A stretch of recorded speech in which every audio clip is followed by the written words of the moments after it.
Hey, just wondering if you're mad at me. Give me a call when you get this. Hi, just trying you again. You know, if you're mad at me about something, you just tell me that. I don't think we have to avoid each other. We're adults. All right, well, it's been like 15 calls now. So I'm wondering if there's something I could do, if there's something that I did. Look, I think our relationship is worth fighting for. I think that we should just talk about it. Okay, call me back. Love you, bye. I'm sorry. Mailbox full.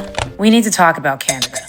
Historically, we've had a great relationship with our friendly neighbors. We're basically cousins. Some of the biggest stars in entertainment, sports, media, literature, everything have had crossover episodes here in the US. We basically co-parented Justin Bieber, raising him and arguing about who is responsible for who he is now. Our cultures are inextricably linked. But now, the old relationship we had with the United States, based on deepening integration of our economies and tight security and military cooperations, is over. look, our relationship wasn't perfect, but I still think it's worth fighting for. Canada was America's closest friend, a country that I'd pretend to be from if I was visiting Europe, so I wouldn't have to hear how dog water where I'm actually from is given. Right. It's where they say a boot and sorry and make super good maple syrup. They were the US's closest trade partner, and dare I say, they had the best pavilion at Epcot. And now? To be honest with you, Canada only works as a state. Things look totally foobar. So today, I'm asking, how is it better to wage a warrantless trade war, escalate tensions with what sounds like war rhetoric, and spread out-and-out lies about a close ally and neighbor? It's been a whirlwind, to say the least. I mean, just before I came onto this call, I'm here with my colleagues in Ottawa. There's an election right now. One of my colleagues came up to me and is like, I think Trump just put a 90% pause or something like that. And we're kind of going through the day, like, not knowing what's coming next. This is Noor Azrieh, host of the Canadaland podcast, and the election we're discussing has since happened, with anti-Trump Mark Carney annihilating Trump sympathizer Pierre Poilievre to remain prime minister after Trudeau's resignation in March. And anti-Trump and, in turn, anti-American sentiments influenced the election heavily, but not without reason. I mean, the US and Canada have always been besties. Right. I always think of it as America's hat. Yeah, no, really. And I think it's fundamentally changed the relationship, not just on like a political level, on a geopolitical level, but even just in the hearts and minds of Canadian people. There used to be this funny thing in Toronto. We used to always say like, Toronto's just like New York. Nobody is saying that anymore. We are nothing like America. We are nothing like Americans. No, what's to say that? So I think it has like really fundamentally reshaped the way Canadians think about Americans. No hate to Americans. We get it. You're not your president, but I'm mad at a lot of us.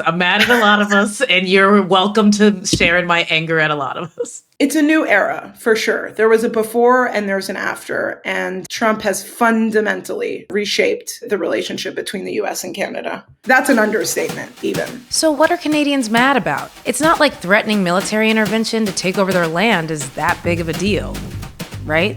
Let's start at the beginning. When he first made those 51st comment jokes, the Governor Trudeau jokes, or at least that's how they came off the first time. I was actually home over the Christmas break when he made those comments, and I was like, oh, these are war words. Yeah. Like maybe it's because I'm Arab and I know what it sounds like for the US to go to war. And I was like, oh, yikes, this is not good. But I remember seeing the discourse online about those comments when Trump first said them. It was like people really took it as a joke. Like this is a meme president. We're just going to laugh and ha ha ha. He says things. But I think it has taken a massive turn. Canadians love being Canadian. They love not being American. Everybody these days.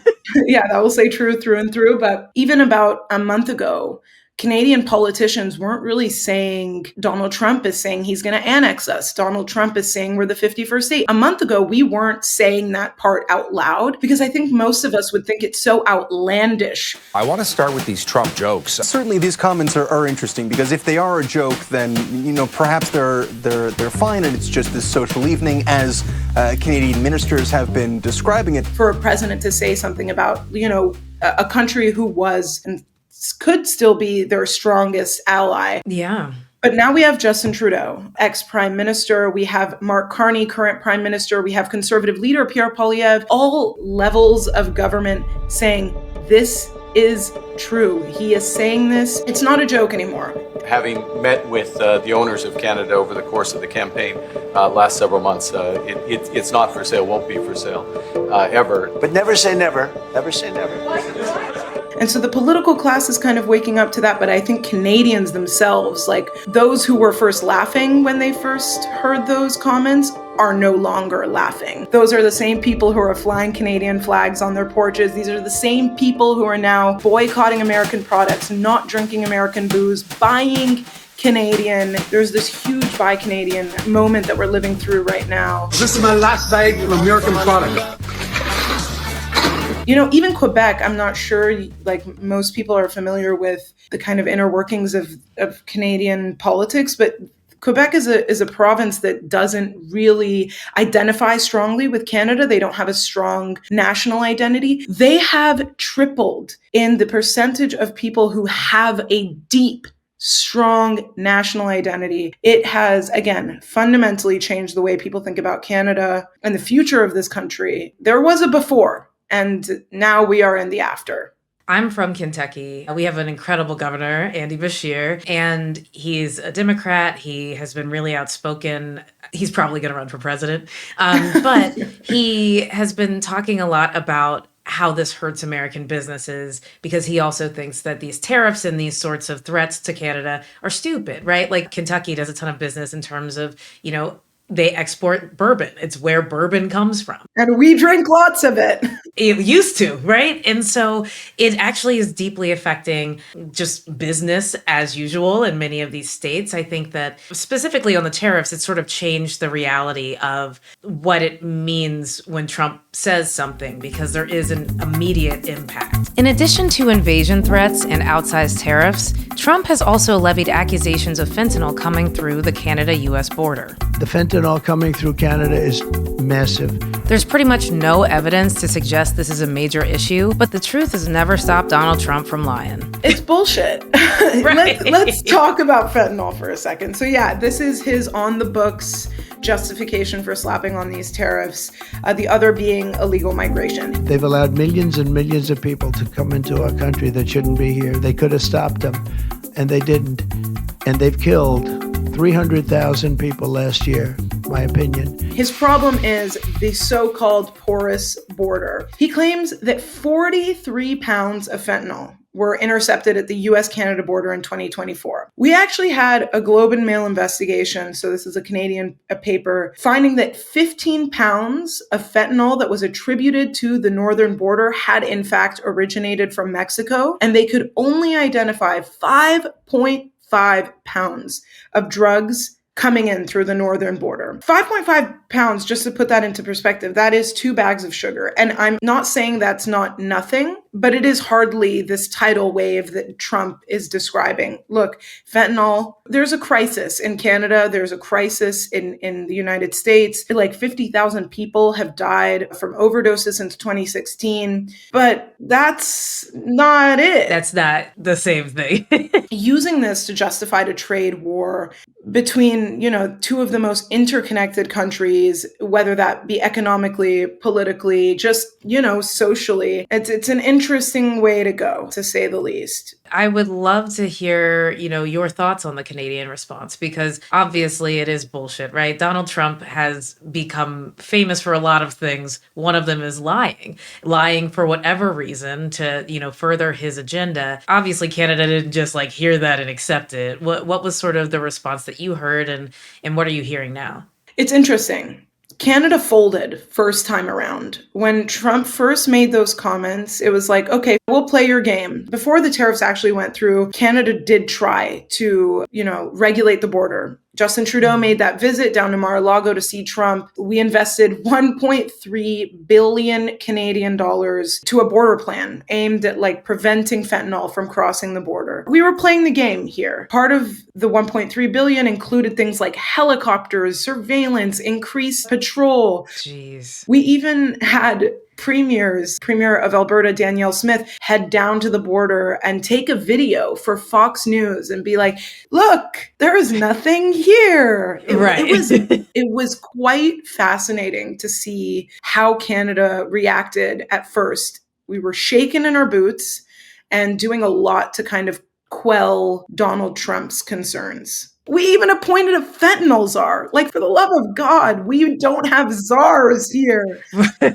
Which also, like, why is it always a czar, right? It really was. We were playing Donald Trump's game. We let him set the ground rules and we kind of went with it. And then they didn't bite. Canadian agencies keep saying, like, we are seeing decreased numbers of fentanyl crossing the border. Again, it's not a lot. It's something, but it's not a lot, but the number is going down.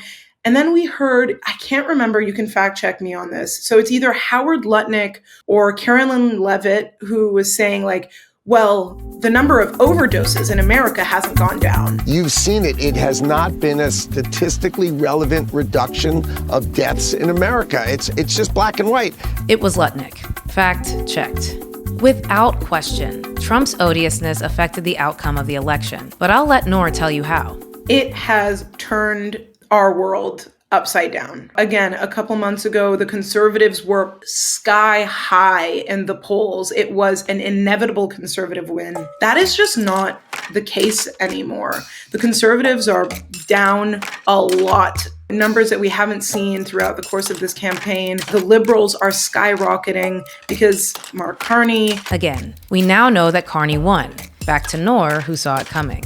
It has changed the game for sure. Again, 2 months ago, ballot box question was, who's going to help me afford groceries? Who is going to help make sure I can put food on the table? What about housing? What about all this stuff? That is not the ballot box question anymore. Our ballot box question is, who is best fit to deal with the chaos machine downstairs? Donald Trump. There's also this really interesting thing going on where the rhetoric of Trump and just how he is being weaponized against conservative leader Pierre Poilievre. A lot of people are drawing comparisons between him and Donald Trump. The same kind of regurgitated woke liberal agenda, the World Economic Forum, you're hearing very similar things. But it's interesting. Donald Trump does not like Pierre Poilievre. He said that. He said that multiple times. He went on The Spectator and did an interview where he said, Pierre's not a MAGA guy. I don't like him. The conservative that's running is stupidly no friend of mine. I don't know him, but he said negative things. He doesn't kiss the ring. Yeah. So it's interesting to see how the parties are kind of orienting themselves in relation to Trump. It's moved the dial on things politically. I think it's like revitalized this like strong sense of national unity, but also like an interest in redeveloping and rebuilding the Canadian economy to be more independent. We're knocking down interprovincial trade barriers as a result of this trade war. We're moving in a direction where Canadians and the Canadian political class is looking to be able to stand on its own 2 feet. Sustain without us. Yeah, without you. Totally. It's so true. It's the saddest thing in the world, but it's like, this is so helpful to hear because I think for a lot of Americans, I think that there is just a culture of narcissism about this country, right? You said it, not me. It's just a fact, and I mean, look at the White House. Like, it's almost like this is what, of course, like the foregone conclusion would be that's who's going to lead us if this is how we see ourselves is so important, crucial. No one can survive without us. And so when you see an economy as large as Canada's, as close as Canada's, starting to say, we don't necessarily need you, we can start negotiating not only with ourselves, but with other countries. It also just, I think, sounds off the alarm that other countries are going to do this as well. Like, America is not the beginning and end of the world. I think the US really is in an identity crisis over this moment, because I also think, to your point, if the election was held today in the United States, there's a good chance, and this is, based on nothing but vibes. Yeah. But I'll say, look, I spend time on social media and it's real quiet from the right now. It just appears that I think, people were fooled into thinking that this would be some return to a pre-pandemic economy, that there was some method to this madness. And in actuality, it is just the continuation of a narcissist's, sort of baseless ideas and the fallout of that. It's interesting, when the tariff trade war, Trump's trade war first started, the reaction in the US was a little bit quiet. It was muted. I think a lot of people, I can't blame them. A lot is going on in the US. This is just another one of the many things that people are dealing with. Add it to the pile. You open your phone and you're scrolling through videos of, ICE raids and the White House making, I don't even know what to call them, like edits of deportations. You're talking about, gutting U.S. aid. And endless plane crashes. Let's not forget that. What is going on? There is a lot to keep track of, but I think with the help, of the lobbying efforts of our government in, making sure Americans are aware of what's going on. We've had, all of our premiers all over US media. There was a saying before, that we used to say, Canadian politics is really boring. It is no longer boring anymore. Yeah. This morning I saw this TikTok, actually. It was Donald Trump being like, we're going to grow the economy like never before. And it's an image of all the stocks in red plummeting.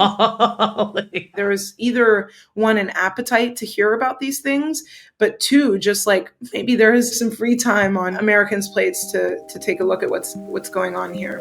So did Trump single-handedly stop the rise of fascism in another country simply by being himself? Trump has single-handedly revitalized the Liberal Party, period. No ifs, ands, or buts. The Liberal Party was deeply, deeply unpopular. Justin Trudeau was deeply unpopular. And now they're projected to win a majority government. And did. They did. They won. That's what we're talking about here. He has fundamentally altered the dynamics in our political landscape right now in ways that I've never seen a comeback like this in such a short amount of time. It was fascinating listening to someone so well-versed in Canadian politics really lay out how badly the US fucked up. But I'm going to see if my actual friend in the North will answer my call. Stay tuned. Yeah, what am I supposed to do? Am I supposed to have another phone or something? Phew, she answered. Silke Labson is my friend who relocated to Canada during the first Trump term, and I wanted to hear from her what things are like now. Basically, when Trump got elected, I vividly remember waking up and seeing it on the screen and crying for about 7 days straight. And that kind of started the thought in my head. People said, we're moving to Canada. And I was like, yeah, let's do that. What if we actually tried it? And it's because it's hard. I came here for a climbing trip, took some photos, ended up staying a week long. Hi, Fauci. Fauci is my dog. Anyway. Staying a week longer and just fell in love. All of that intensity that I was feeling in the States, it's tangible. It was very tangible. I'm not joking. When you get off the airplane, you're walking through, it's calm. There's First Nations, Indigenous art everywhere. Just everything about it is a bit calmer. And immediately I was like, oh, this is my little Zen zone, I felt like I was meditating through the airport, which you'd never, especially LAX.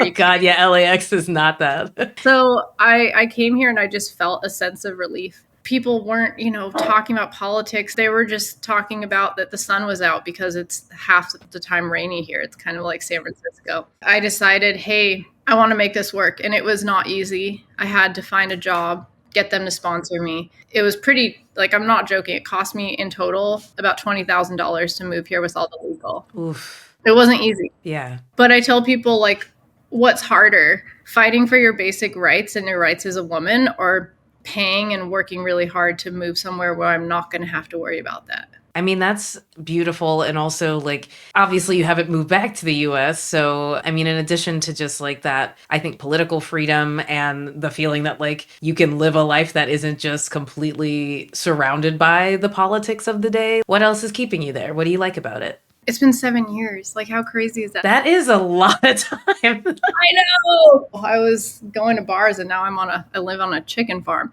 So yeah, you grew up in Canada, actually. Yeah, I feel like I grew up in Canada. What kept me here? It's so many things. Especially wanting to be, I was a photographer in LA and a stylist for a long time. And those are all freelance jobs. You don't have healthcare. Your money is up and down, right? 1 month you're like, okay, ramen time. And the next you're going to Nobu. So it's It's true. And healthcare is such a huge thing. And when I moved here, I'm a freelancer. Like, I have dirt bikes, so I constantly am hurting myself. I've been to the hospital quite a few times, and you go in. And the first time I went, I thought I broke my arm. They did everything. They're like, "Hey, you're good to go. Here's some Advil." And I just said, "What do I sign? They're like, "No, you just go." Wow. And I started crying because when my appendix burst in the States, I was living in Glendale. I had motion picture health insurance. I'm not sure if you know that, but it's really good. Yeah. I still had to pay $10,000. Jeez. So it's like, how much does it even matter? Like after a certain point, money is just money. Yeah. So again, it's like I moved here. It cost me so much, but it's like. Right. You ended up just saving half of it. Yeah, I would have saved 10 grand if my appendix would have just waited like a few years. And beyond the perks like not facing bankruptcy because you got injured, we talked about the perceptions people have of Americans in Canada now. Do you ever tell people that you're from the US, or do you just try to like avoid the conversation? It depends who I'm talking to. Yeah. Like, I can't tell you how excited I am to travel with a Canadian passport. You're just like, I'm Canadian. We're all good, right? So yeah, I do tell people. It always starts a conversation. So it's also like, what's my social battery? Yeah. Am I willing to do this right now? Because it can go two ways. Like, the very conservatives are like, why'd you move here? Canada, taxes, meh. When it's really, if you've lived in California, our taxes are not worse than California. Yeah, it's not so different, right? It's pretty comparable. And you get more for them in Canada, so. If they're liberal, it starts a whole Trump conversation. And sometimes if they're in the middle, it starts a Trump conversation. And again, it's my social battery. But I try to just leave it out as much as possible unless it actually comes up. Because it is divisive in many ways now. I wasn't worried about it before. My, how far the U.S. has fallen. In my lifetime, I went from seeing so much admiration for the U.S., especially from allies, to now this moment, where being American in Canada is seen as especially heinous. But I'm curious if this relationship can be repaired. This is my last question, but what do you think it would take at this point, now, and for how long, to get back to a good relationship? Are we just broken up? I'm optimistic. I don't think. Let me think. Wait, actually, I'm not. What we once had is no longer anymore. And I think that solidifies the thinking of many Canadians right now. The framing of Canada as some hostile actor. We've never been framed that way by an ally. I would say not even really by the enemies. Really, like, people like Canadians. Do I think that the relationship is over? No. But do I think that there was a before this and an after this? Absolutely. And I don't know what it will take to get back to where we were, and I'm not sure we ever will. This was pressure on our sovereignty. This was an infringement on our identity as Canadians. It's not just a trade war. It's existential for Canadians, and I don't think they'll forget that. I think it goes without saying that the answer to how is it better to destroy your relationship with a close ally is it's not. It's not better to hurt both economies. It's not better to hint at taking their land. It's not better to spread easily debunkable lies to further your own deeply ignorant agenda. It's just not better. Canada, sorry.